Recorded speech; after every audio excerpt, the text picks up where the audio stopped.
se libérer des peurs et du stress. Bonjour et bienvenue dans cette formation, je suis bien content que vous soyez là. Alors, premièrement, pour commencer cette mini-formation qui va durer à peu près 1 heure, je vais vous donner quels sont mes objectifs pour aujourd'hui. Mon premier objectif est vraiment important pour moi, c'est de vous donner un message. Ce message, il est que on peut se libérer de ses peurs. Et les techniques qu'on utilise pour faire ça sont d'abord très simples, très efficaces, validées par la science et en même temps autonomes, donc on peut les pratiquer tout seul, on n'a pas besoin de faire appel à quelqu'un. Donc tous les stress, les angoisses, les inquiétudes, les phobies, la timidité que vous pouvez avoir, et bien tout ça, ça peut s'éliminer beaucoup plus rapidement que ce que vous imaginez. Et donc mon deuxième objectif, c'est de vous présenter quelques-unes de ces techniques-là pour que vous commenciez tout de suite déjà à pratiquer. Alors, je vous donnerai des techniques, donc celles qui fonctionnent et qui sont rapides, mais je voudrais d'abord commencer par vous expliquer pourquoi j'ai choisi de mettre cette formation en place. La première raison pour moi de mettre en place cette formation-là, c'est parce que je sais que certaines personnes ne viendront jamais consulter au cabinet. Au cabinet, quand je travaille, on peut retirer une phobie en une séance. Dans certaines phobies, c'est 2, 3 séances, mais souvent c'est une. Des gens qui vivent des stress particuliers, des timidités, quand c'est clairement identifié, c'est une séance, puis des fois c'est 2, 3 séances, des fois 4, 5 pour des choses un peu plus graves. Mais globalement, c'est assez vite fait. Mais ce qui m'embête, c'est que beaucoup de gens ne vont pas venir pour une simple raison, c'est que les gens qui ont peur ont souvent peur de l'inconnu, et donc aller voir un thérapeute qu'on ne connaît pas, eh ben c'est tout de suite très compliqué. Et certains ne franchiront jamais le pas et ne viendront jamais, et préféreront vivre avec, même si ça leur cause tout un tas de difficultés, que ça leur cause un mal-être en continu, et n'oseront pas venir. Et donc j'ai décidé, moi, de vous emmener ces techniques-là chez vous. Et la deuxième raison, c'est qu'un jour j'ai discuté avec une amie à moi qui faisait une psychanalyse depuis plusieurs années, et visiblement, elle avait toujours le même stress permanent. Alors je lui ai proposé, je lui ai dit, écoute, voilà, moi je connais plein de techniques, je peux te les apprendre, gratuitement en plus, je te montre comment ça marche, et puis tu peux les enlever. Euh, les peurs que tu as, il y en a certaines, en 10 minutes on peut les enlever, c'est une toute petite séance, on fait ça, et puis voilà. Et elle voulait pas... Bon, à un moment j'ai quand même un peu insisté, et elle m'a dit non, je veux pas parce que toi, tu vas me manipuler. Tu es un manipulateur. Je dis, comment ça, un manipulateur? Ouais, ouais, tu vas entrer dans mon cerveau et tu vas changer des choses. Et je dis, bah oui, bien sûr que je suis un manipulateur.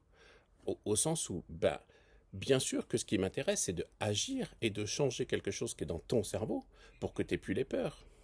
Ah non, non, non, parce que moi, ce que je veux, c'est garder le contrôle. Et avec mon psychanalyste, c'est moi qui parle, c'est moi qui décide de quoi on parle, et j'ai le contrôle sur les choses. Et effectivement, ça m'a fait beaucoup réfléchir parce que, effectivement, quand on est dans les peurs, on a souvent besoin de contrôler. Et ce besoin de contrôler n'est pas forcément compatible avec le fait de venir voir un thérapeute. Et la deuxième raison pour laquelle je mets en place ces formations-là, c'est que justement, moi, ce qui m'intéresse, c'est de vous donner les outils, et comme ça, c'est vous qui avez le contrôle, c'est vous qui faites les choses, ce n'est pas moi. Après, pour vraiment des situations très compliquées, vous pouvez toujours aller consulter un spécialiste, hein. Mais globalement, vous allez pouvoir vous libérer de 80 ou 90% de votre stress ou de vos peurs tout seul en autonomie. Alors, tout d'abord, à qui s'adresse cette vidéo? Cette vidéo, cette formation, est principalement dédiée aux flippés en tout genre, comme j'ai pu être pendant longtemps. C'est-à-dire, par exemple, les étudiants qui n'obtiennent pas les résultats qu'ils espèrent ou qu'ils méritent parce qu'ils travaillent bien, mais le jour de l'examen, ils ne sont pas à 100%. Aux personnes qui ont des phobies, certains animaux comme les serpents, les souris, les cafards, ou certaines phobies médicales comme la peur du sang et des choses comme ça. Donc voilà, toutes les phobies en général. Ceux qui ont aussi de l'anxiété sociale ou des phobies sociales, donc un petit peu du mal dans leurs relations, donc ceux qui n'osent pas s'affirmer, donner leur avis en réunion, qui n'osent pas défendre leurs opinions, qui n'osent pas se défendre quand ils sont critiqués, ceux qui n'osent pas aborder les inconnus, ce qui est un peu de handicap pour draguer par exemple, ceux qui ont peur du regard des autres, ils ne peuvent pas écrire ou travailler si jamais il y a quelqu'un qui les observe, donc la peur du regard des autres. Ça s'adresse aux timides en tout genre, aux gens qui sont réservés, aux gens qui sont coincés. Je dis coincés, c'était moi il y a une vingtaine d'années, hein. Alors, ça s'adresse aussi à tous ceux qui ont rationalisé leur peur. Alors, ce que j'entends par rationaliser leur peur, c'est des gens qui n'ont pas réussi à se débarrasser de leur peur et qui en ont fait quelque chose de logique. Alors, tous les gens qui se rassurent en se disant que c'est normal, que dans la famille on est tous comme ça, donc c'est normal qu'on se soit comme ça. Et puis il y a ceux qui rationalisent en mettant ça sous le coup de la bonne éducation. Donc je laisse tous les autres passer devant moi, je laisse les autres se servir avant moi, je me fais marcher sur les pieds, ils peuvent même s'essuyer les pieds sur moi comme si j'étais le paillasson. Les autres sont toujours servis avant parce que j'ose rien dire. Eh bien en fait, je vais me rassurer en me disant ah là là, qu'est-ce que je suis bien élevé, qu'est-ce que j'ai de bonnes valeurs humaines, je suis sympa avec tout le monde. Oui, enfin, si c'est juste parce que je me fais bouffer par tout le monde parce que j'ose rien dire, bah, c'est juste de la peur très rationalisée. Et puis ça s'adresse aussi à tous ceux qui ont envie d'aider les autres. Donc ceux qui ont envie d'apprendre des techniques pour aider leurs enfants, parce que moi je trouve pas normal qu'un enfant aille à l'école avec la peur au ventre. Et je trouve pas non plus normal qu'un adulte aille au boulot avec la peur au ventre, hein, de toute façon, hein. Et donc vous aurez toutes les techniques qui vous permettront d'aider les autres à gérer leur stress, leur peur, leurs difficultés relationnelles. Alors, qui suis-je? Moi, Patrick Lotier, enseignant, formateur depuis plus de 30 ans maintenant, coach et thérapeute depuis plus de 15 ans, parce que ouais, ça fait 20 ans au moins que je me suis formé déjà, et surtout un éternel étudiant. Ma formation initiale de base, c'est maths informatique. J'ai été prof de maths pendant quelques années, et puis je m'ennuyais un petit peu dans ma petite tête là. Donc j'ai refait de la physique-chimie, je suis maintenant agrégé de physique-chimie, mais ça ne me suffisait pas, donc j'ai repris des études de psychologie, ok, pensant trouver des réponses aux questions que je me posais et surtout à mes propres difficultés. Je me suis rendu compte que la psychologie universitaire, même si elle est très très intéressante du point de vue intellectuel, n'était pas forcément super efficace pour m'aider à résoudre des problèmes. Et donc je me suis formé à tout un tas de formes de psychothérapie, de coaching, avec toutes les approches que j'ai pu trouver. Donc ça m'a pris quand même un paquet d'années à faire tout ça.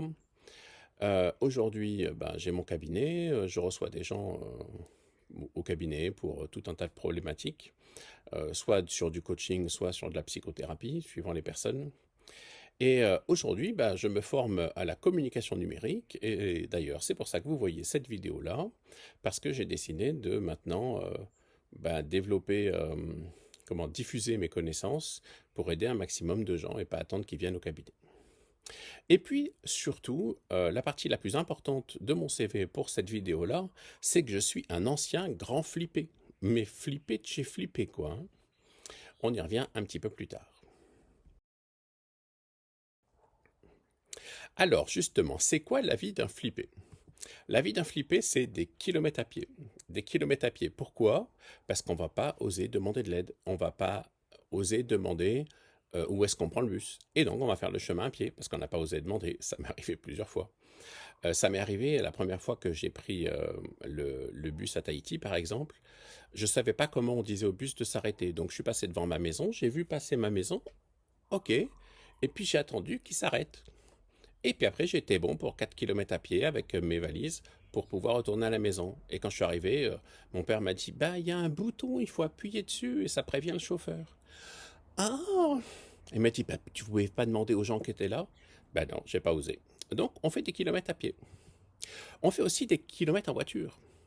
Parce que dans mon cas, appeler au téléphone quelqu'un que je connais pas, ça me met en stress. Et j'ai l'impression que si jamais la personne est en face de moi, que je la vois, j'ai l'impression de mieux contrôler. Donc au lieu de passer un coup de fil à quelqu'un, moi je prends ma voiture et je me déplace. J'ai besoin d'un petit renseignement, et ben je prends ma voiture et je me déplace. Je me mets dans les embouteillages et tout, juste pour avoir mon petit renseignement. On fait aussi les choses tout seul, parce que ben on n'ose pas demander de l'aide. Donc quand on n'ose pas demander de l'aide, et ben on fait les choses tout seul.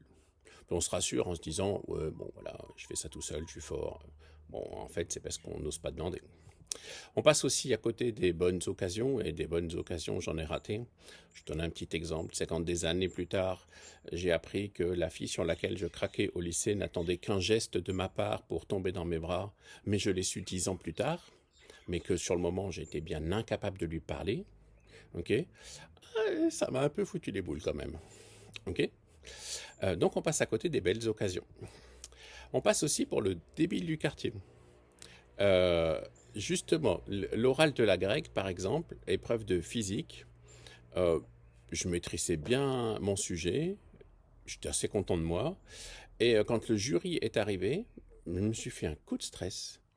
Mais c'est comme si on m'avait débranché le cerveau. Je lisais quelque chose sur mon papier, je me retournais pour l'écrire au tableau, je l'avais oublié. 4, 5 fois comme ça. Au bout d'un moment, il y a un des membres du jury qui me dit ben, gardez votre papier avec vous. Et, et je recopiais quasiment lettre par lettre. C'est-à-dire que le temps que je lève les yeux du papier et que je mette au tableau, j'avais oublié ce que je devais écrire.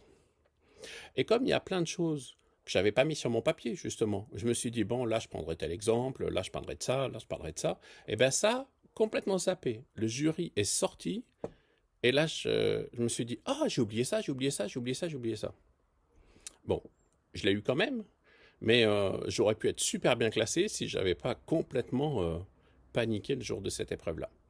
Et bon, ils m'ont quand même mis 10, mais il y a des fois où on passe vraiment pour le débile de quartier parce que parce qu'on n'arrive même plus à parler, parce qu'on n'arrive même plus à penser, parce que on s'embrouille et tout. Et puis, bah, comme je l'ai déjà dit, on laisse tous les autres se servir en premier. C'est bien, on passe pour quelqu'un de poli, de bien élevé. On se laisse marcher dessus, on s'essuie les pieds sur notre chemise. Et nous, on en redemande encore, bien sûr. Et puis, je vais même rajouter qu'on peut finir fauché parce que on ne sait pas dire non. Donc, quand quelqu'un vient nous dire avec des yeux un peu implorants, s'il te plaît, tu peux me donner des sous? Ben tiens. La première fois que je suis allé à Paris, je devais traverser Paris en métro. Juste traverser le métro, je suis sorti, j'avais plus un sou. Parce qu'il y avait tout un tas de gens qui étaient là, qui te demandaient des sous pour ça, des sous pour ça, des sous pour ça. Et je crois que j'étais pas du tout préparé à ça, et j'ai vidé mes poches en donnant tout ce que j'avais à tout le monde, parce que j'osais pas dire non. Bon, après, j'ai compris, il faut marcher en regardant le bout de ses chaussures, et on avance tout droit sans regarder.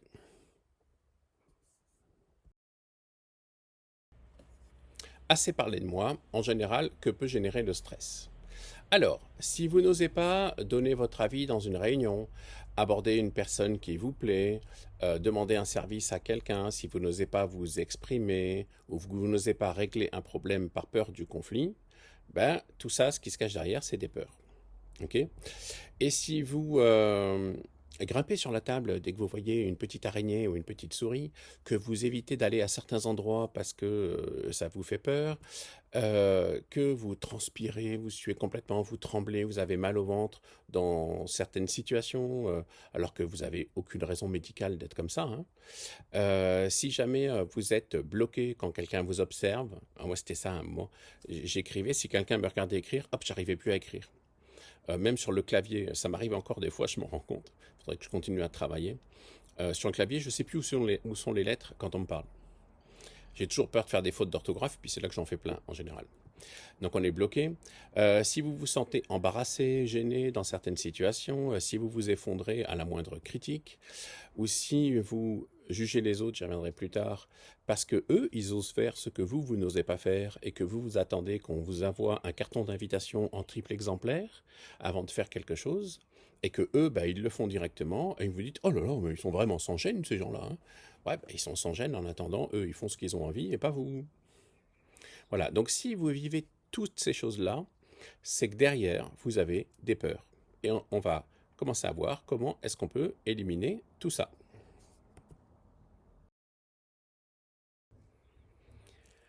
Donc je voulais juste revenir un petit peu sur un problème que je connais bien, c'est le milieu scolaire. Un exemple. Alors lorsqu'un élève a un peu du mal à réussir, qu'il n'a pas les résultats qu'on voudrait, on a tendance à dire tout de suite que c'est un manque de travail. Euh, le nombre de bulletins sur lesquels je vois manque de travail, manque de travail, manque de travail. Et ce qu'il y a de pire, c'est quand l'élève travaille quand même et qu'il n'a quand même pas les bons résultats, parce que là, pour beaucoup de personnes dans le milieu scolaire, et ben du coup, c'est un manque de capacité. Ah, bah ouais, désolé, bah voilà, tu peux pas, tu peux pas. C'est là qu'on sort les petites phrases. Mais tu sais, hein, tous les métiers se valent, hein, ok? Ben, On peut aussi faire des métiers manuels, c'est très bien, hein. Ça me fait beaucoup rire. Les métiers manuels, c'est très bien, moi j'adore ça, j'aurais rêvé d'être menuisier, mais parce que ça me fait envie, pas parce que je n'ai pas la capacité pour faire autre chose. C'est ça qui est important.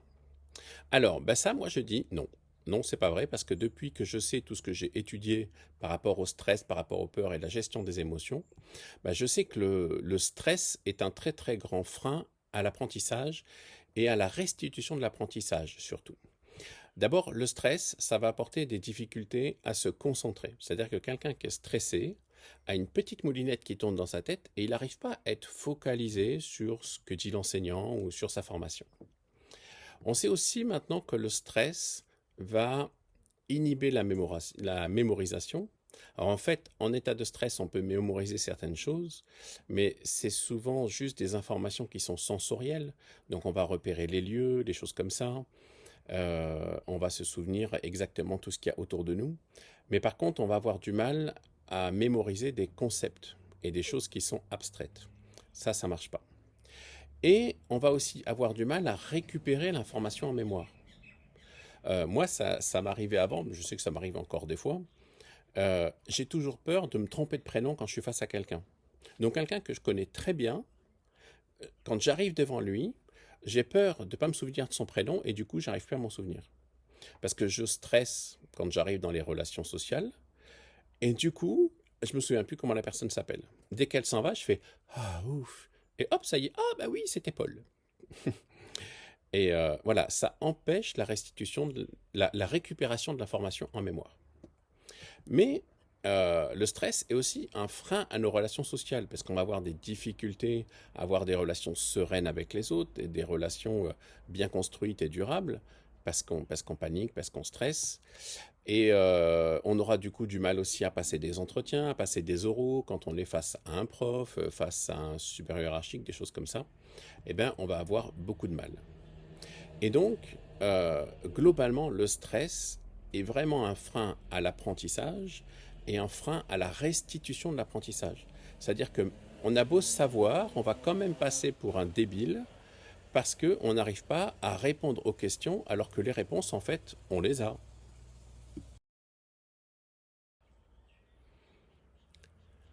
Pour commencer, on va se mettre d'accord sur les termes que j'utilise, parce que quand j'utilise stress ou peur, pour moi, c'est un sens précis et je veux qu'on soit d'accord sur ça. Alors tout d'abord, le stress. Le stress, la définition pour un biologiste, c'est la réaction d'adaptation qu'un organisme vivant va avoir face aux sollicitations de son environnement. Par exemple, si j'ai chaud, mon corps va se mettre à transpirer. Le stress généré par l'augmentation de température va amener une adaptation et je vais transpirer. Si à l'inverse j'ai froid, je peux me mettre à grelotter parce qu'en frissonnant, je vais dégager de la chaleur et je vais pouvoir me réchauffer. Donc le stress, c'est les réactions d'adaptation à l'environnement. Ok.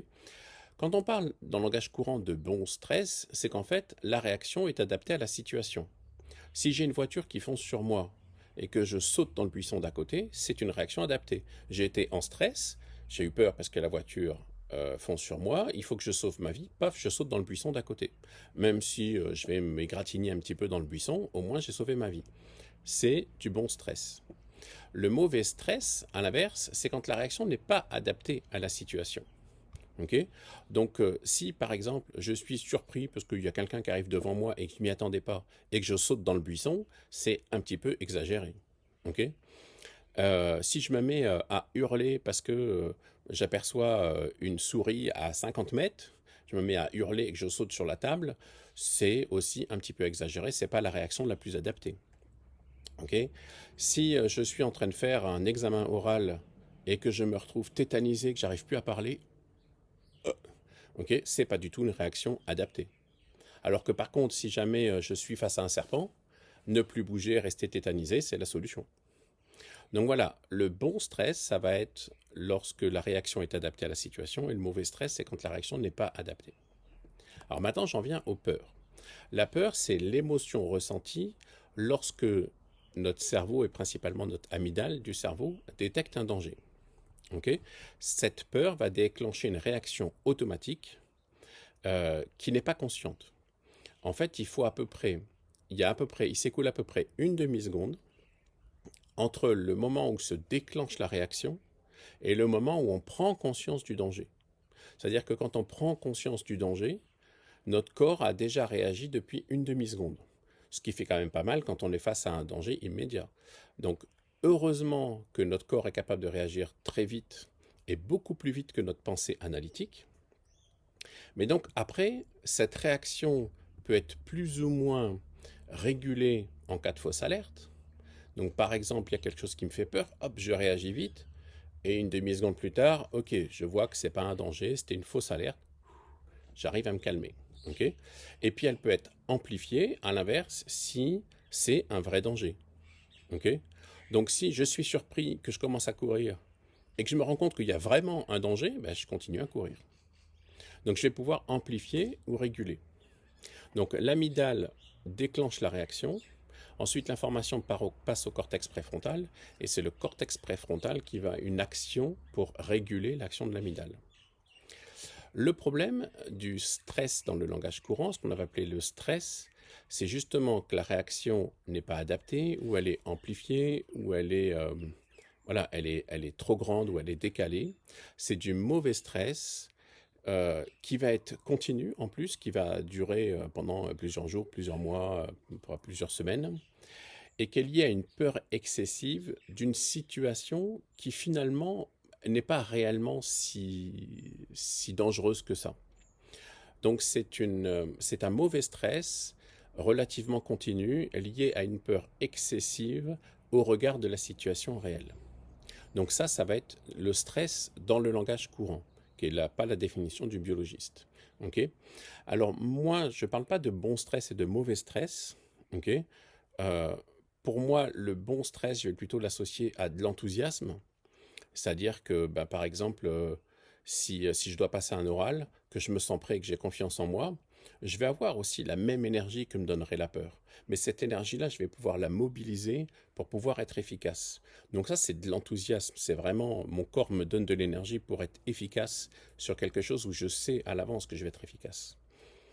Le mauvais stress, c'est quand mon corps me donne de l'énergie pour me barrer de là, vite fait, ou pour me défendre, être agressif, alors que ce qu'il faut, c'est que je sois hyper concentré et hyper efficace. Donc ce sera du mauvais stress. Donc moi, je vais parler de stress quand c'est plutôt négatif, et d'enthousiasme, cette réaction du corps qui nous donne de l'énergie pour faire des choses positives.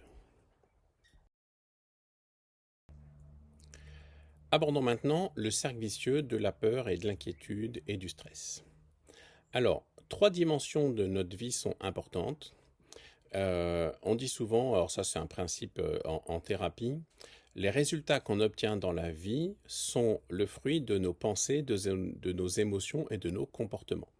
Donc c'est les 3 dimensions qui m'intéressent, on va voir ce que ça donne dans la peur.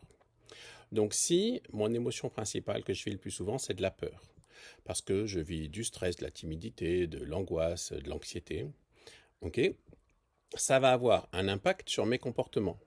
Okay, et dans mes comportements, je ne vais pas faire ce que je voulais faire. Moi, ce que j'aimerais, c'est inviter cette fille à dîner, mais je ne vais pas le faire. Moi, ce que j'aimerais, c'est pouvoir me mettre devant tout le monde et parler, et je ne vais pas le faire. Et donc, du coup, je ne vais pas faire ce que moi, j'aurais envie de faire, ce qui vraiment me correspondrait à ce que je suis.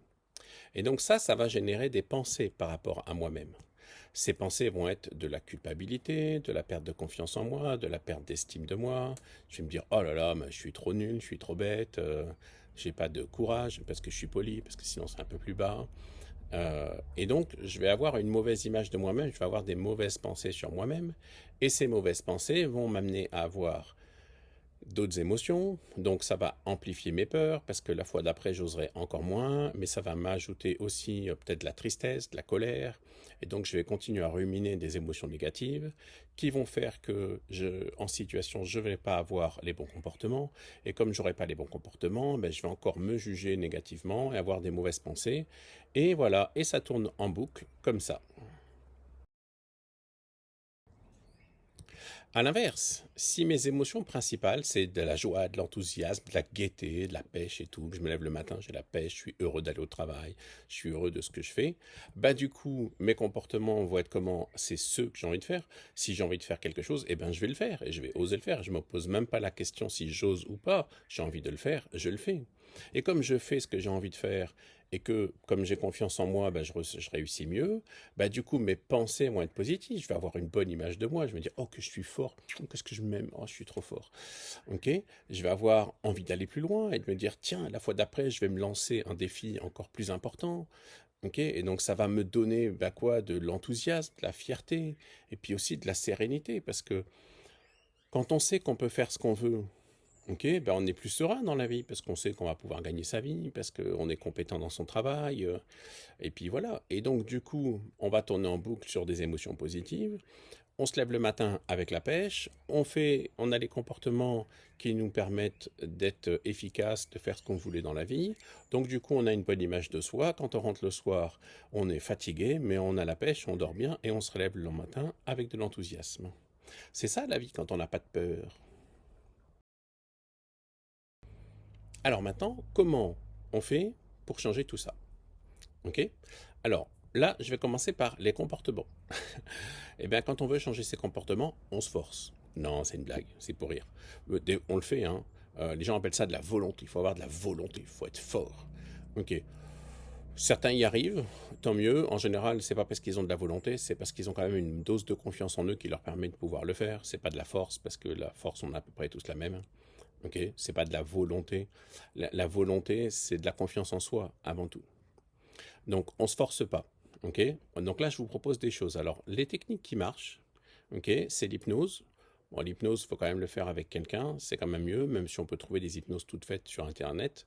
Mais ça peut nous aider à modifier nos comportements. Parce qu'on peut créer des comportements nouveaux avec l'hypnose.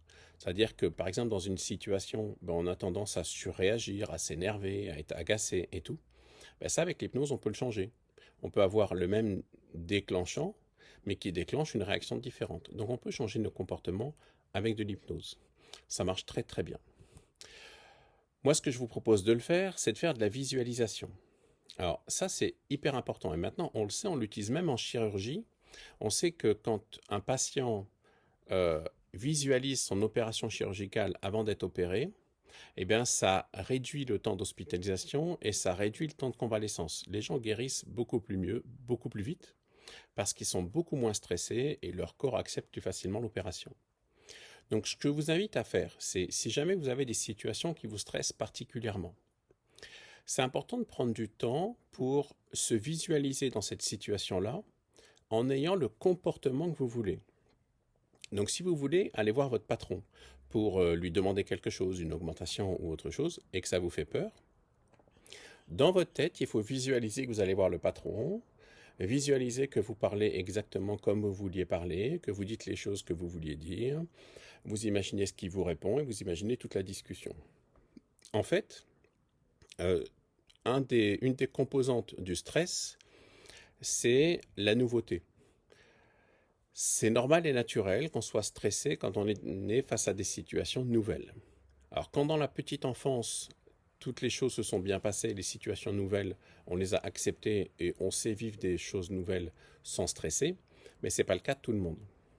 Alors, en fait, il y a un moyen de leurrer son cerveau, c'est de faire croire au cerveau que c'est pas nouveau et qu'il l'a déjà vécu. Et ça, pour ça, la visualisation, c'est juste extraordinaire. C'est vous faites une visualisation une fois, deux fois, trois fois, quatre fois. Moi, je m'amuse même à dire, je demande à mon inconscient de me repasser ce film encore 100 fois d'ici ce soir. Ok.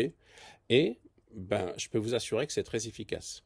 Ça a été scientifiquement étudié pour des gens qui faisaient des opérations chirurgicales. Et vraiment, on a mesuré une différence importante sur les temps d'hospitalisation avec ou sans visualisation. Donc, testez ça et ça va vous préparer à des situations. Deuxième chose qu'on peut faire, c'est changer ses habitudes. Alors, changer ses habitudes, c'est quelque chose de très compliqué. Et donc, je vous ai fait une page spéciale pour ça.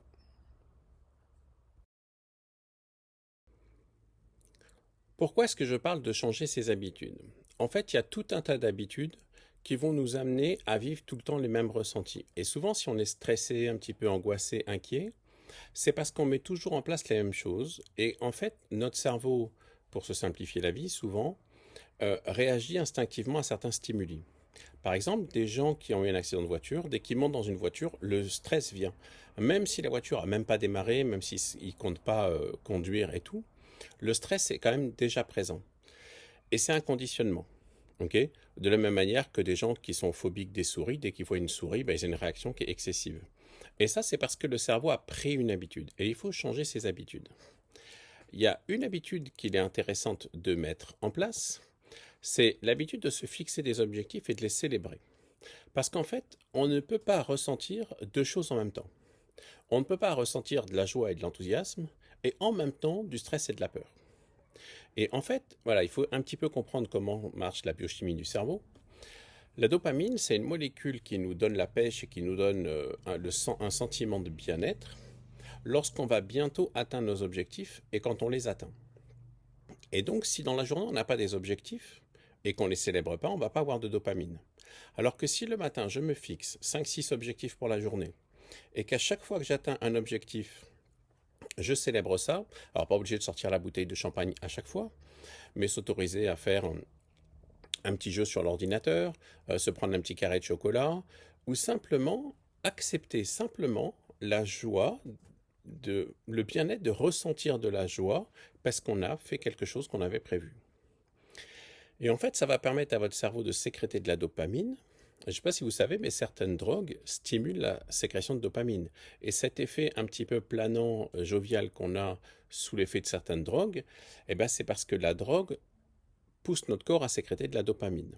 Eh bien, on peut très bien se shooter naturellement, simplement en se donnant l'habitude de se fixer des objectifs. Par contre, voilà, changer ses habitudes, c'est compliqué. C'est même très compliqué. Et c'est compliqué parce que les habitudes, c'est ce qui assure notre survie. En fait, euh, il y a toujours ce débat entre les hommes et les femmes d'être capables ou pas de faire plusieurs choses en même temps.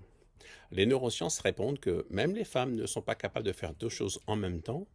La seule chose, c'est qu'elles arrivent à alterner plus facilement de l'une à l'autre. Alors que l'homme est hyper focus sur quelque chose, donc quand il a une idée dans la tête, pour le coup, il n'en démord pas, alors que la femme est capable de passer de l'une à l'autre. Donc elle ne fait pas plusieurs choses en même temps. Et en fait, la seule façon de pouvoir faire deux choses en même temps, c'est d'en avoir automatisé une des deux. Je m'explique. Quand vous avez passé le permis de conduire, que vous devez gérer le lever de vitesse, 3 pédales, vous avez 3 pédales mais que 2 pieds. Enfin déjà, moi, je rentre dans la voiture, je me dis, il y a un problème. Ok. Et qu'il faut en même temps gérer le volant, les clignotants, regarder dans les rétroviseurs et tout, bah, au début, on se dit, mais c'est impossible de faire tout ça en même temps.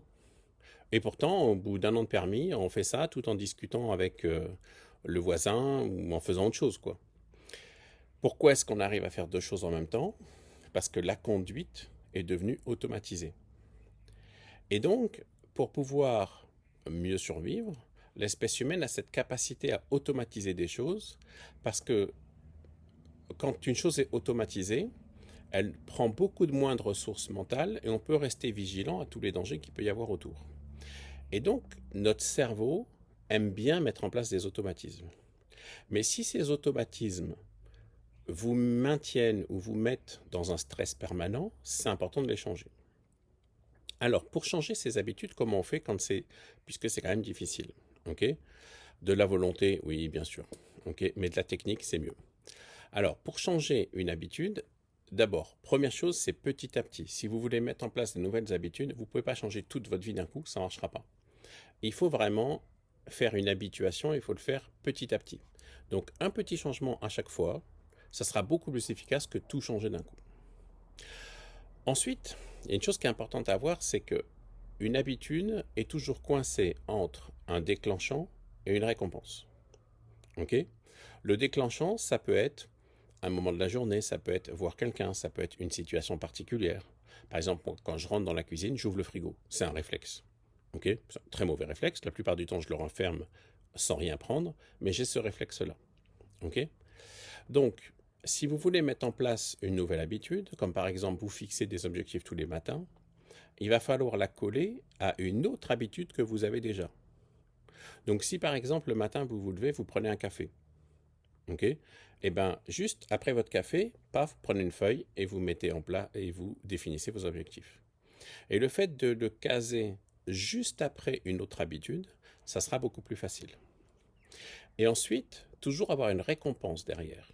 Parce que la récompense, c'est justement le circuit de la dopamine. Donc la récompense, ça va être le petit carré de chocolat, ou ça peut être l'inverse, le chocolat. C'est-à-dire que si vous le mettez en place juste avant le café, par exemple, vous levez le matin, vous arrivez dans la cuisine, ça c'est votre déclenchant, vous faites vos objectifs, et ensuite, ben, vous vous autorisez votre petit café. Et donc vous serez vachement motivé pour mettre en place cette habitude-là, parce que vous avez votre récompense juste après. Okay, et c'est très important, si jamais on veut mettre en place des nouvelles habitudes, de toujours voir quel est le déclenchant et quelle est la récompense. Et si vous voulez changer une habitude, okay, il faut voir quel est le déclenchant, quelle est la récompense, garder les deux, mais entre les deux, changer le comportement. La récompense, par exemple, du fait de stresser, c'est d'assurer sa sécurité. On se sent mieux, on se sent un petit peu rassuré parce qu'on a fait tous nos petits contrôles, parce qu'on a été bien vigilant. Okay, donc changer une habitude, c'est un déclenchant, une récompense. Testez tout ça, vous verrez, c'est assez efficace. Alors, pour changer ses habitudes, moi je voudrais parler d'un truc qui est extraordinaire. C'est les super patchs. C'est tout nouveau, c'est commercialisé en Europe depuis quelques mois à peine. J'ai eu l'occasion de tester ça, c'est extraordinaire. Il y en a plusieurs, vous pouvez aller voir sur le site. Je mets un lien sous cette vidéo pour si vous pouvez accéder au... parce que ça se vend que en ligne. Okay, donc je vous mets un lien pour pouvoir accéder aux super patchs. Les super patchs, c'est des patchs qui se collent, qui ne diffusent rien du tout. Ça a juste une forme particulière. Moi, par exemple, j'en ai un ici, là, hop, là, voilà, j'ai un patch. Mon patch là, c'est focus, parce que je suis en train de travailler sur mes vidéos, donc je veux être absolument focus. Et quand je mets le patch focus, je peux vous assurer que je travaille 10 fois plus vite, je suis beaucoup plus efficace, il peut y avoir du bruit autour, je ne suis pas perturbé. Mais le super patch dont je vais vous parler, c'est pas celui-là, c'est Kikit. Kikit. Ce super patch, donc comme je disais, c'est comme tous les autres super patch, ça a juste une forme particulière, ça comme une empreinte. Et la forme particulière appuie sur les capteurs sensoriels de la peau et envoie une information au cerveau. Ça diffuse aucun produit chimique, d'accord? C'est pas comme les patchs anti-tabac ou des choses comme ça. Ça ne diffuse rien, le principe est purement physique. Et honnêtement, hein, je ne sais pas du tout comment ça marche, hein, mais j'arriverai à trouver à un moment. Le chercheur qui a découvert ça cherchait à aider sa mère qui était atteinte d'une maladie, je ne sais plus quoi. Et il a inventé ces patchs-là. Au départ, j'étais franchement sceptique, mais je peux vous assurer que j'étais impressionné par l'efficacité. Donc, vous collez le patch, ok, n'importe où sur la peau, à un endroit où il n'y a pas de poils, et ce patch Kikit, ça va vous permettre de changer vos habitudes. Moi, je l'ai mis parce qu'à un moment, je voulais changer mon alimentation pour perdre du poids. Et donc, je voulais intégrer beaucoup plus de légumes dans mon alimentation, éliminer la viande parce que j'en mangeais trop, pas l'éliminer totalement, mais en tout cas la réduire. Et surtout, arrêter de grignoter entre les repas, chose que je n'ai jamais réussi à faire. Eh bien, j'ai mis le patch et tout s'est fait naturellement. Je me suis mis à avoir envie de légumes et tout d'un coup, j'ai arrêté de manger entre les repas. Mais j'étais moi-même impressionné en me disant, mais tous les efforts que j'ai faits contre moi-même pour lutter contre ces habitudes-là, eh bien, paf, en un rien de temps, c'est automatique, ça se fait tout seul.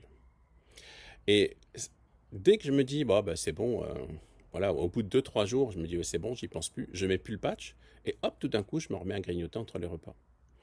Et en fait, c'est important quand vous utilisez ce patch-là, d'avoir votre objectif. C'est qu'est-ce que vous voulez faire, ok? Si jamais vous voulez changer sans jamais savoir ce que vous voulez, bah, ça ne marchera pas. Ce qui est important, c'est quel est votre objectif. Moi, j'avais fixé mon objectif. Intégrer beaucoup plus de légumes et ne plus manger entre les repas. Et bien tout de coup, je me suis mis à adorer les légumes. Le matin, je me levais, j'avais envie de manger des légumes. Okay, et entre les repas, voilà, je disais, j'avais mon habitude, j'ouvrais le frigo, puis il n'y a rien qui m'intéressait, je refermais. Donc vraiment, quand vous voulez changer vos habitudes, par exemple, si vous voulez arrêter de fumer, arrêter de boire, des choses comme ça, je peux vous assurer que ce patch-là, il est extraordinaire et je vous en parlerai d'autres patchs en même temps. Donc vous avez le lien sous la vidéo, n'hésitez pas à commander et à tester et puis vous m'en direz des nouvelles.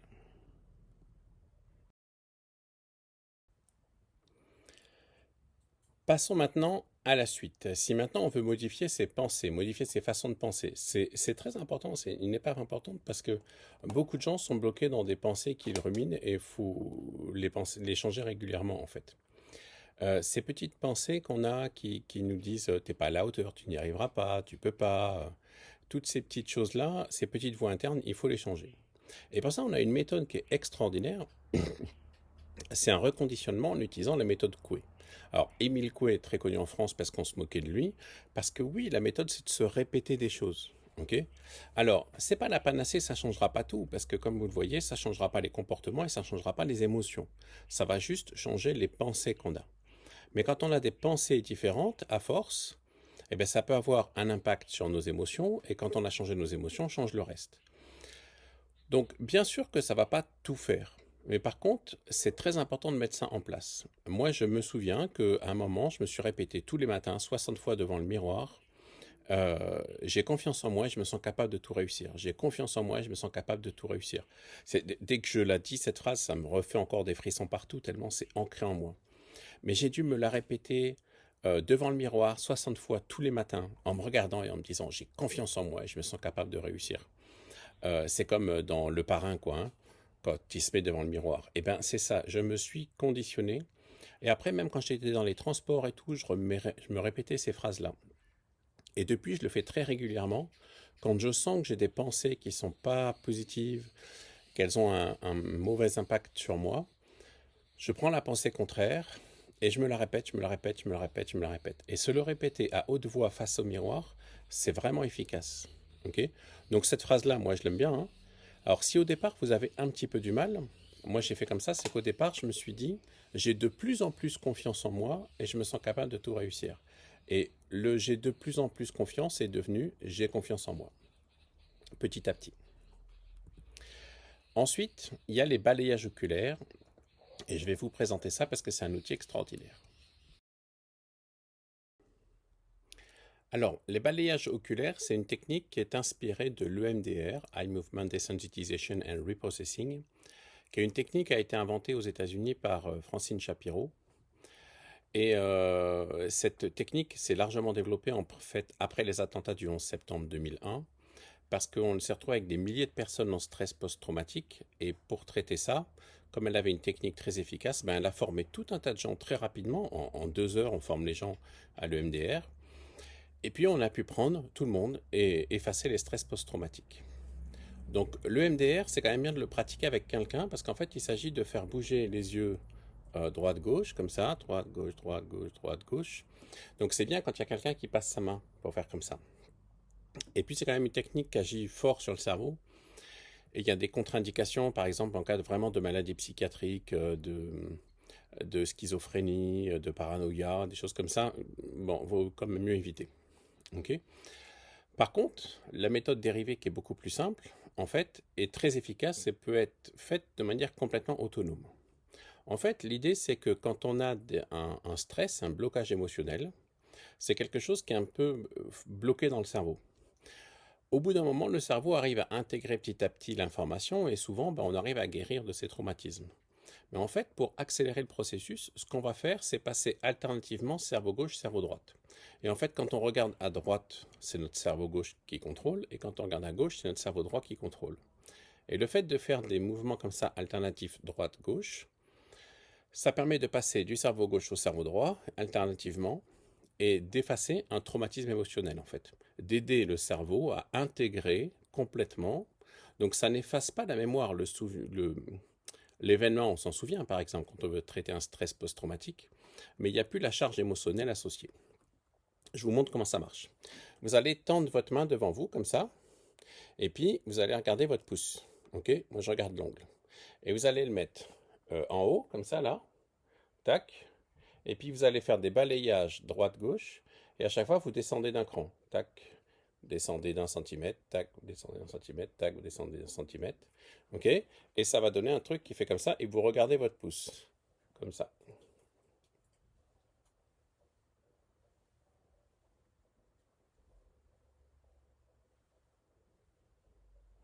Voilà, vous balayez toc toc toc toc jusqu'en bas, et vous le faites en vous focalisant sur le ressenti que vous avez. Donc si par exemple vous vivez un stress, vous avez une peur, vous vous focalisez sur la peur, et le petit truc alors, que je vous donne, que très peu de gens vous donneront, en fait, c'est si vous voulez que ce soit efficace, il faut y associer une sensation physique. Et donc quand vous avez peur, vous êtes stressé, vous êtes inquiet et tout, il faut vraiment vous poser cette question. Alors cette question, c'est vraiment ce qui fait toute l'efficacité du système. C'est ça fait quoi dans votre corps quand vous ressentez ça? Est-ce que ça serre dans la gorge, ça fait une boule? Est-ce que c'est dans le thorax? Est-ce que c'est un truc qui boue dans le ventre, ça gargouille le ventre? Ok, associez une sensation physique et posez-vous cette question. Ok, quand je ressens ce que je ressens, qu'est-ce que ça fait dans le corps? Et une fois que vous savez ce que ça fait dans le corps, vous pouvez même évaluer la sensation sur une échelle de 0 à 10. 0, c'est rien du tout. 10, c'est la plus grande sensation que vous pourriez avoir. Si vous évaluez la peur, 0, c'est pas peur. 10, c'est la plus grande peur que vous pourriez vivre. Et puis, vous faites votre balayage. Tac, tac, tac, tac, tac, tac, tac, et vous regardez où vous en êtes. Et des fois, le ressenti va changer. Alors, au départ, c'était de l'angoisse, ça va devenir de la peur. Ça va devenir une gêne. Alors, au départ, c'était une boule dans la gorge. Maintenant, ça gratte dans la gorge. Et vous travaillez sur la sensation physique et vous allez voir que c'est vraiment redoutablement efficace. C'est une technique que j'enseigne à beaucoup de gens, comme ça, c'est une technique d'urgence en fait. C'est-à-dire quand on a une émotion un peu forte, tac, tac, tac, tac, tac, balayage oculaire, ça prend 2 minutes et c'est super efficace. Testez ça.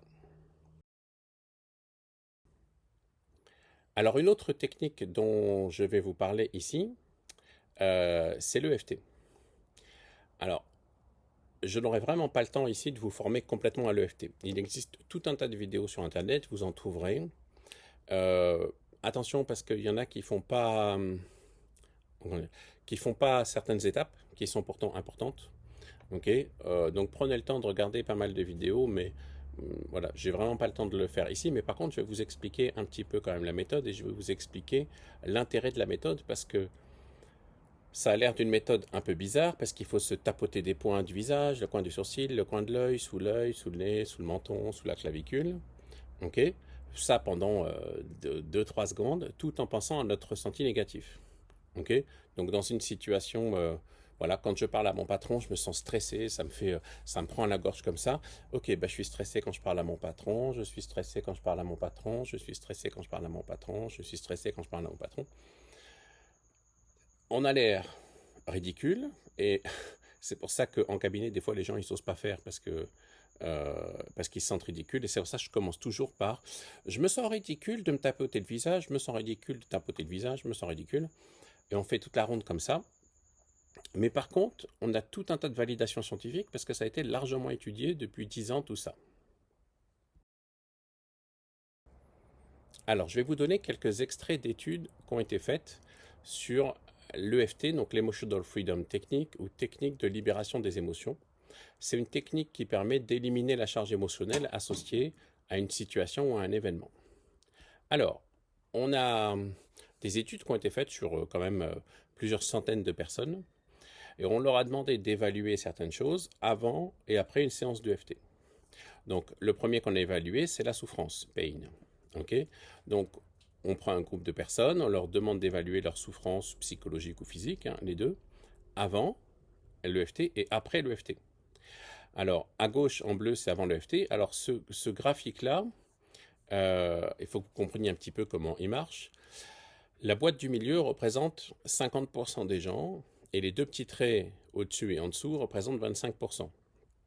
Ok, donc on a 25% dans le trait du dessus, 50% dans la boîte et 25% dans le trait du dessous. Et le trait qui est au milieu dans la boîte, c'est la médiane. Ça correspond à la limite des 50%. Donc en fait, si vous prenez le trait du bas, vous avez 25% des réponses. Dans la boîte, du bas de la boîte au trait, vous avez 25%. Du trait au-dessus de la boîte, vous avez 25%. Et au-dessus, vous avez les 25% qui restent. Et donc, si vous prenez pour la souffrance, pain, vous voyez que en moyenne, les gens ont évalué leur souffrance à 4 sur une échelle de 0 à 10 avant l'EFT. Et après l'EFT, on descend à quasiment 0. C'est-à-dire que des gens vivent une souffrance, ils ne se sentent pas bien, on fait une ronde d'EFT, et hop, pour la majorité des gens, ça a disparu. Pareil pour la joie dans l'autre sens, donc on demande aux gens de mesurer sur une échelle leur joie, on a une moyenne aux environs de 8. Après une séance d'EFT, la médiane, c'est proche de la moyenne, hein, arrive quasiment à 10. Ça veut dire que après l'EFT, il y a 50% des gens qui ont évalué à 10 sur 10 leur joie. C'est quand même extraordinaire. Pareil pour l'anxiété. Donc l'anxiété passe à une médiane de 5 à une médiane d'à peu près 4. Donc on arrive à diminuer aussi l'anxiété. Et on l'a fait aussi sur des marqueurs biologiques. Donc les SIG-A, c'est des marqueurs d'anticorps salivaires. Les anticorps, c'est ce qui sert à notre corps pour lutter contre les maladies. Et bien après une séance d'EFT, donc ici c'est plus une évaluation de 0 à 10, on mesure en, je pense en microgrammes par litre de sang, la quantité d'anticorps présents, et on voit qu'elle a quand même considérablement augmenté. Okay, elle est très faible au départ et elle a augmenté. On passe du bleu au vert. Et on a mesuré aussi le cortisol. Donc le cortisol, c'est l'hormone du stress, c'est l'hormone qui évalue le stress. Et bien, on voit aussi une diminution. Et ça montre quoi? Ça veut dire que on a du cortisol dans le sang, okay, qui est lié à notre niveau de stress. On fait une séance d'EFT, une séquence tac, tac, tac, tac, tac, tac, tac, on se tapote. Ça prend 2 minutes et le cortisol a baissé de moitié. Et les anticorps, eux, ont augmenté. Et donc, on arrive à changer la biochimie de notre corps. C'est quand même extraordinaire. Moi, j'hallucine. Et je vous ai gardé le meilleur pour la fin, cravings. C'est les envies, les fringales. Donc, pour des gens qui ont des fringales, par exemple, qui ne peuvent pas s'empêcher de manger quelque chose ou s'empêcher de prendre une cigarette, c'est des envies, les envies irrépressibles, quoi. Hein, les pulsions comme ça. Eh bien, on demande d'évaluer à des gens qui sont addicts à quelque chose. On a une médiane au départ qui est à 7,5-8. On fait une séance de FT et ça descend quasiment à 0. C'est-à-dire que si jamais vous grignotez entre les repas, des fois vous avez des fringales, vous ne pouvez pas vous empêcher de manger, vous faites une séance de FT et paf, vous ne le ferez pas. C'est juste extraordinaire. Moi, je trouve que cette méthode, elle a changé ma vie, elle a changé la vie de beaucoup de gens parce qu'il suffit juste d'apprendre à le faire. Moi, en cabinet, j'apprends aux gens à le faire bien. Ça me prend une demi-heure hein, pour leur expliquer bien comment est-ce qu'on fait. Et après, ils sont autonomes. Ils peuvent se libérer de toute leur peur, tout leur stress, tout seuls. Ils peuvent effacer toute leur mémoire traumatique, c'est-à-dire qu'ils reprennent tous les événements de leur vie sur lesquels ils ont encore des émotions. Paf, paf, paf, EFT dessus, et on élimine tout ça. Je leur dis toujours, il n'y a pas d'âge pour avoir une enfance heureuse. Et en fait, ça permet effectivement d'éliminer tous les mauvais souvenirs de notre enfance et d'avoir au final une bien meilleure vie. Et au niveau des techniques, je vais finir par une dernière technique qui a été très largement développée par le docteur Auer et avant lui le docteur Servan-Schreiber, qui a développé ça en France, c'est la cohérence cardiaque. Alors la cohérence cardiaque, c'est pareil, vous trouverez plein de vidéos.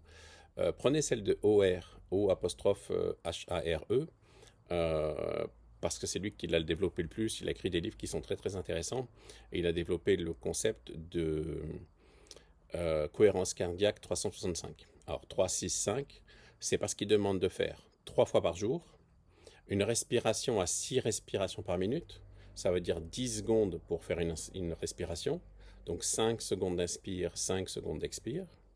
Donc on respire consciemment à ce rythme-là, et 3-6-5, c'est après pendant 5 minutes. Donc, c'est sûr que le protocole est un peu contraignant parce que 3 fois par jour, il faut prendre 5 minutes pour faire de la respiration consciente à un rythme de 6 respirations par minute.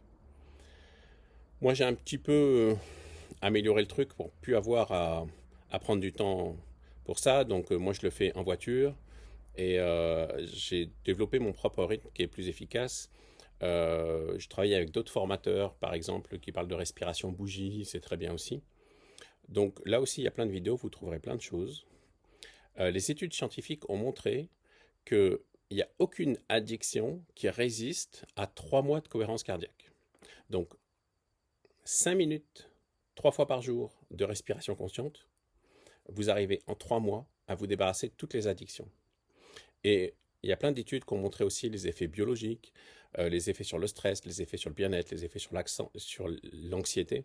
C'est vraiment un outil extraordinaire. Sa seule difficulté pour moi, c'est de débloquer 5 minutes, donc 15 minutes dans la journée, puisqu'il faut le faire 3 fois. Ça fait partie des rituels à mettre en place, hein, changer vos habitudes. C'est les habitudes à mettre en place. Moi, j'ai eu un petit peu du mal et j'ai un petit peu adapté le truc. Et maintenant, je trouve que j'ai une méthode qui est vachement efficace en utilisant la respiration bougie. Voilà, alors on a bientôt fini cette vidéo. Je voudrais juste vous présenter deux autres super patchs que je trouve extraordinaires. Il y en a un qui s'appelle Joy, c'est la joie. Ok. Celui-là, je me suis amusé à le faire tester à mes élèves. J'ai pris une dizaine de patchs que j'ai donné à mes élèves et au bout de 10 minutes, tout le monde était mort de rire.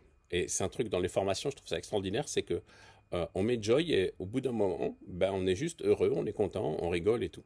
Et donc, je pense que ça peut être très très intéressant pour certaines personnes, pour pas avoir à faire des protocoles un petit peu compliqués. C'est juste se coller un patch, ok?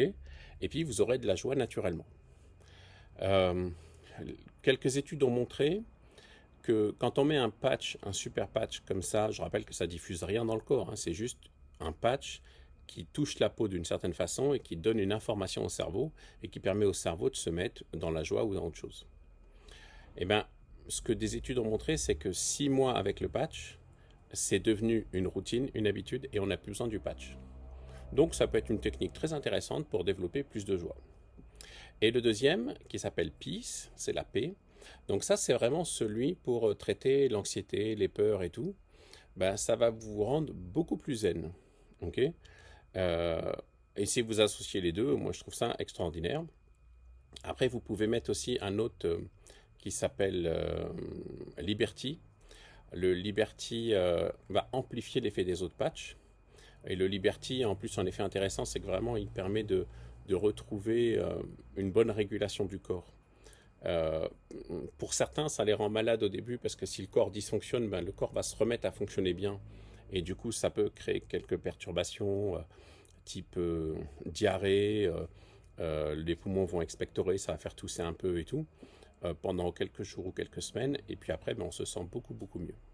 Mais en tout cas, si vous voulez vous sentir bien zen, détendu, en finir un petit peu avec l'anxiété et vos stress habituels, eh bien pensez à ces deux super patchs qui sont quand même assez sympas. Voilà, c'est ici que je vais terminer ma présentation de quelques outils. J'en ai d'autres, hein, mais je vous ai présenté quelques outils qui peuvent être très intéressants. Donc la suite, c'est quoi? Alors, vous avez deux solutions maintenant. Vous allez mettre en place les outils dont j'ai parlé. Il faudra faire quelques petites recherches sur Internet, peut-être acheter un ou deux livres que vous trouverez, notamment le livre de David Ware ou truc sur l'EFT. Ok. Vous trouverez plein de choses sur Internet parce que c'est des techniques qui commencent à être bien développées. Euh, Comparez vos sources parce que voilà, sur l'EFT, je sais qu'il y a des fois, on oublie de dire certaines choses et après, c'est pas efficace, mais parce qu'on a oublié de faire la préparation au départ, de faire les phrases du départ et il y a quand même des étapes qui sont importantes. Mais vous trouverez, puis vous avez tous les outils ici, et voilà. Et franchement, ça marche bien. Ok. La deuxième solution, si vous voulez un petit peu gagner du temps, en fait, et être sûr d'être bien formé, c'est vous former avec moi. Ok. Donc moi, j'ai mis en place une formation. Ok. Suite à ça, si jamais ça vous intéresse, une formation dans laquelle je fais tous les apports théoriques dont on a besoin, parce qu'il y en a quelques-uns, notamment sur le fonctionnement du cerveau, les différentes hormones qui sont utiles, comment on produit certaines hormones, comment fonctionne le stress. Parce que c'est important de comprendre comment fonctionnent les peurs et le stress dans le cerveau, parce que quand on sait comment ça marche, on arrive plus facilement à s'en débarrasser. Donc il y a à peu près 15-20% de théorie dans ma formation, et le reste, c'est des outils pratiques que j'ai rangés en plusieurs catégories. Première catégorie, c'est les outils que j'utilise pour développer une paix intérieure durable. C'est vraiment éliminer l'anxiété quotidienne, le stress du quotidien, celui qui est toujours en toile de fond derrière. Donc vraiment développer une harmonie intérieure, une paix intérieure. Et pour ça, on a des outils très pratiques, très efficaces qui sont extraordinaires. Et je vous en ai déjà présenté quelques-uns ici.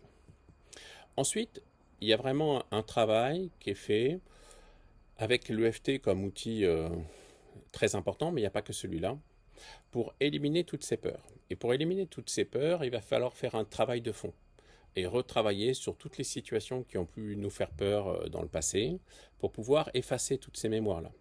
Et là, il y a un vrai travail à faire, mais qui peut se faire de manière complètement autonome, hein. Vous avez les outils pour les faire, et puis moi je vous accompagne pour bien vous expliquer les techniques, et puis après vous verrez, ça se fait tout seul.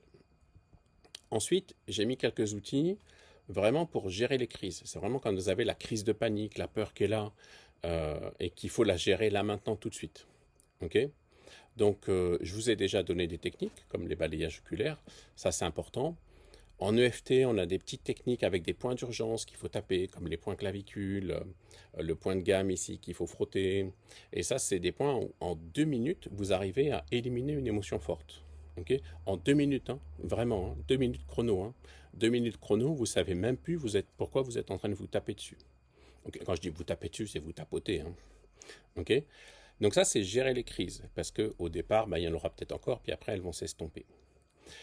Et ensuite, j'ai mis en fait un bonus, et c'est vraiment le protocole que j'utilise pour traiter les phobies, parce que je l'ai fait faire à plusieurs personnes en autonomie, et je me suis rendu compte que ça marche très bien pour les phobies simples. Okay. Pour les phobies complexes qui ont une connotation sociale, c'est-à-dire associée à de l'anxiété sociale, à de la phobie sociale, c'est pas aussi simple, mais ça se fait quand même. Okay. Après, voilà, si jamais c'est quelque chose de très compliqué, vous pourrez prendre 1 ou 2 consultations avec un spécialiste, ça vous aidera à avancer. Mais en tout cas, vous avez ce protocole euh, qui est très très utile. D'accord? Et toute cette formation, vous avez tout en vidéo, avec des supports papier quand vous en avez besoin. Vous aurez accès à toutes les informations 24 heures sur 24, 7 jours sur 7 quand vous voulez. C'est complètement autonome, puisque j'ai fait un site qui est dédié à ça. Vous faites ça à votre rythme. Si vous pouvez y passer 10 minutes par semaine, vous y passez 10 minutes par semaine. Et si vous voulez tout apprendre en un week-end, en un week-end, ça fait un peu dense quand même. Hein. Mais bon, vous pouvez y arriver aussi. Hein. Okay. C'est comme une série que vous faites dans le week-end. Là, hop, vous faites la série. Mais ce qui est important, c'est d'apprendre les techniques puis de les pratiquer sur soi. Et vous pourrez même les pratiquer avec vos enfants, avec vos proches. Et voilà, et vous aurez en plus des outils pour vraiment aider les autres, quoi. C'est vraiment des outils extraordinaires. Alors, la question du prix. Ok. Alors, moi, me former à toutes ces techniques-là, ça m'a coûté plus de 20 000 euros. 20 000 euros en formation, auquel il a fallu ajouter les billets d'avion, parce que je vis en Polynésie. Les formations étaient soit au Canada, soit en France. Et donc, j'ai payé pas mal de billets d'avion. Donc, ça m'a coûté 20 000 euros, c'est juste les formations. Ça fait peut-être 30 ou un peu plus. Mettre en place la formation que j'ai faite, là, tourner toutes les vidéos, faire tous les documents, faire le site internet et tout, ça m'a pris 3 mois, mais 3 mois pleins. Voilà, ça fait 3 mois que je suis le nez dedans et que je fais rien d'autre. Okay. Et j'ose le dire maintenant parce qu'avant j'étais trop timide pour parler d'argent, aujourd'hui je le fais. Moi j'ai besoin de faire vivre ma famille, j'ai des enfants, j'ai une femme et j'ai besoin d'avoir des revenus. Et donc tout le temps que j'investis à me former, c'est vrai que j'ai envie d'avoir un petit retour sur ça. Et donc forcément je ne vais pas faire cette formation, voilà, je vous offre cette vidéo gratuitement, mais je ne vais pas tout faire gratuitement. Alors une consultation avec moi au cabinet, c'est 150 euros l'heure. D'accord? Pour traiter ce genre de problématiques, les peurs, les stress, tout ça, il faut compter 4 à 5 séances. Ok? Donc on est déjà sur du 600, 700 euros. Ok? Pour une phobie, les phobies simples, c'est une consultation à 200 euros parce qu'il faut compter 1 heure et demie. C'est un peu plus long, mais on le fait en une fois. Les phobies complexes, c'est 2-3 séances plutôt. Et dans la formation, je vous expliquerai la différence et comment repérer une phobie simple et une phobie complexe, parce que le protocole n'est pas tout à fait le même. Voilà, donc on est sur du 400 à 600 euros déjà, ok, pour traiter des phobies. D'accord? Ensuite, cette formation, je l'ai déjà fait tester à des personnes que j'ai inscrites, je leur ai demandé leur avis, voilà, en échange de la formation, ils m'aidaient à la faire progresser, à changer ce qui n'allait pas et tout, ils m'ont beaucoup aidé, je les remercie d'ailleurs. Mais quand je leur demande leur avis, eux, ils me parlent d'une formation avec un tarif aux environs de 1000 euros. C'est-à-dire que eux qui connaissent le produit se disent « Oula, ça vaut bien 1000 euros tout ça. » Ok. Bon, moi, ce n'est pas du tout les prix que j'ai envie de pratiquer parce que ce n'est pas mon objectif. Mon objectif, c'est quand même de diffuser ces méthodes pour qu'il y ait un maximum de gens qui puissent les utiliser. Alors, à quel prix? Moi, ce qui m'intéresse, c'est que je ne veux pas que l'argent soit un frein pour pouvoir retrouver une vie beaucoup plus heureuse, beaucoup plus sereine, beaucoup plus paisible. Okay. Donc au départ, j'avais fixé à 400 euros, ça me semblait être un prix correct parce qu'il y a quand même pas mal d'heures de formation et tout. Mais ça me dérangeait encore parce que je trouvais que ça faisait quand même beaucoup pour certaines personnes. Et donc, aujourd'hui, la formation, elle coûte 198 euros. Mais là, vous n'allez pas payer 198 euros. Parce que j'ai une offre à vous faire, une offre de lancement au départ. Parce que j'ai encore besoin d'améliorer cette formation et j'ai besoin de personnes qui vont participer un petit peu. Donc, je vous fais une offre, je passe à une étape suivante, qui est une réduction de 50% pour les 20 premières personnes qui vont s'inscrire à cette formation. D'accord? À condition, je vous demande une chose, c'est de me laisser un commentaire à la fin de la formation. Donc une fois que vous aurez tout fait, il y aura un espace où vous allez pouvoir commenter. Ce qui m'intéresse, c'est des commentaires constructifs pour me dire ce qui a été efficace pour vous, ce que vous avez mis en place, et puis ce qui vous manque et ce que vous voudriez améliorer. Ok? Donc je vous fais 50% de réduction si vous me faites un retour. Alors ce retour, il peut être complètement anonyme. Je ne l'utiliserai pas comme argument commercial après, hein, c'est vraiment juste pour m'aider moi à progresser. D'accord? Je cite personne de toute façon, voilà, c'est complètement anonyme. Moi, ça m'intéresse juste de savoir ce que vous en pensez. D'accord? Donc, si jamais vous voulez bénéficier des 50%, je vous laisse un code qu'il faut noter, qui est stress 50. Donc, vous cliquez sur le lien qui se trouve en dessous de cette page pour commander la formation directement. Et quand vous arriverez sur la page de commande, il y a un endroit où il y a marqué j'ai un bon de réduction, vous cliquez dessus et vous allez marquer stress 50 en majuscule tout collé. Ok, notez-le bien, d'accord? Et ça vous fera une réduction de 50% et donc vous payerez que 99 euros pour toute la formation, pour toutes ces techniques que vous allez pouvoir utiliser pour vous sentir mieux et pour aider tous vos proches. Voilà, donc maintenant c'est à vous de voir ce que vous voulez faire. Donc, si vous voulez commander la formation, vous cliquez sur le lien commander et puis ça se fera tout seul pour 99 euros. Si vous voulez vous débrouiller tout seul, allez-y franchement parce que ça ne pose aucun souci, vous trouverez plein de choses sur internet. Ce qui était important pour moi, c'était vraiment qu'aujourd'hui vous ayez le message qu'il ne faut pas rester avec des peurs. Et c'était mon objectif de départ, hein. On ne doit pas se laisser diriger par nos peurs. Et maintenant, il existe des techniques pour en sortir. Et vraiment, voilà, moi, c'est mon objectif principal. Il faut que vous sachiez que ça existe. D'accord? Après, une fois que vous commencerez à chercher, vous verrez que vous les trouverez de toute façon. Ok? Donc, si vous voulez faire ça de manière autonome, allez-y. Et si vous avez besoin d'un peu plus d'informations, vous pouvez cliquer sur le lien en savoir plus et vous aurez une page où j'explique beaucoup plus le contenu de la formation. Donc là, c'est du contenu écrit pour vous expliquer un petit peu plus tout ce qu'on va faire dans cette formation-là. À vous de voir, à vous de choisir, mais sachez qu'il existe des solutions efficaces et rapides pour traiter le stress, les peurs, les angoisses, l'inquiétude, tout ça là, tout ce qui se regroupe en fait dans peur. Ok. Donc n'hésitez pas à, si vous le souhaitez, aller consulter un spécialiste. Un spécialiste, alors un spécialiste en thérapie brève. Si vous avez des phobies, spécialisé dans les phobies, c'est mieux si jamais c'est vraiment indiqué, parce que tous les thérapeutes ne connaissent pas forcément tous ces protocoles-là. Okay? Et il y en a encore beaucoup qui regardent l'EFT ou le MDR comme des choses étranges, okay? Et ils n'ont pas vu que depuis 10 ans, il y a eu tout un tas d'études scientifiques qui ont complètement validé ces méthodes-là et qui ont montré qu'on n'a jamais trouvé des choses aussi efficaces depuis bien longtemps. Okay? Donc consultez un bon spécialiste. Okay? Sinon, formez-vous, okay? Avec moi ou avec quelqu'un d'autre ou tout seul, hein, comme vous voulez. Hein? Okay?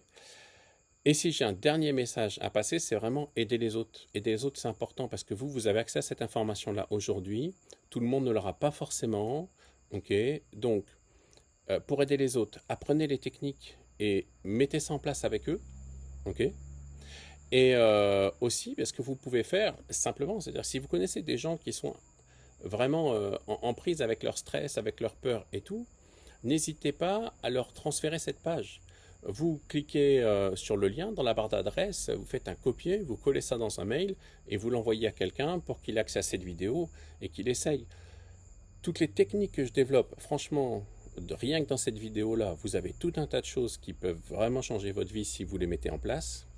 Et si vous avez besoin que je vous accompagne pour mettre en place ça progressivement, okay, en se formant bien à toutes les techniques et en étant sûr de les mettre en place, parce que c'est ça la difficulté, c'est voilà, il faut faire le changement. Et moi, ce que je vous propose, c'est l'accompagnement au changement, pour vous aider à vraiment changer votre vie par rapport à ça, ou changer la vie des gens, de vos proches qui en ont besoin. N'hésitez pas à envoyer le lien de cette formation. En tout cas, j'ai été très content de pouvoir partager tout ça avec vous. Je vous souhaite plein de bonheur dans votre vie et j'espère que vous trouverez toutes les techniques dont vous avez besoin pour pouvoir développer une vie plus sereine, plus paisible et trouver une paix intérieure. Et voilà, que vous souhaitez de plus, belle vie à tout le monde et à bientôt. Pour ceux qui s'inscrivent à la formation, on se retrouve de l'autre côté. Allez, au revoir, bonne journée.